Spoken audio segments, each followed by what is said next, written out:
হায় আফসোস যে দুনিয়ার জন্য আপনি আপনার জীবনকে কোরবানি করে দিয়েছিলেন, সেই দুনিয়ার কোনো কিছুই আজ আপনার কাজে আসছে না।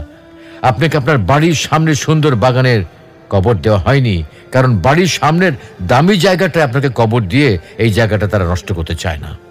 আপনাকে কবর দেওয়া হয়েছে কোথায়? সেই গোরস্থানে যেখানে সকল মানুষকেই কবর দেওয়া হয়। আজকে ওই দরিদ্র ব্যক্তির সাথে আপনার কোনো পার্থক্য নেই। হায় রে দুনিয়া, আজকে আপনার বাড়ির সামনের মূল্যবান জায়গাতে আপনাকে কবর দেওয়া হয়নি। আপনার মৃত্যুর পরবর্তী কিছুদিন পর্যন্ত আপনার প্রিয় মানুষেরা আপনার কথা মনে করবে, আপনার কথা ভাববে, কিন্তু তার কিছুদিন পর তারা আর আপনার কথা ভাববে না। তারা প্রত্যেকেই নিজ নিজ কাজে ব্যস্ত হয়ে যাবে। খুব দ্রুতই আপনি তাদের কাছে হয়ে পড়বেন এক অতীত। আপনি আপনার প্রিয়জনদের জন্য অর্থ উপার্জন করতে গিয়ে আপনার নিজের কথা ভুলে গিয়েছিলেন, আপনি আখিরাতের কথা ভুলে গিয়েছিলেন। কিন্তু হায় আফসোস, আজকে এই সব কিছুই আপনার কোনো কাজে আসছে না। অতএব প্রিয় বন্ধুগণ, সময় থাকতে সাবধান হন।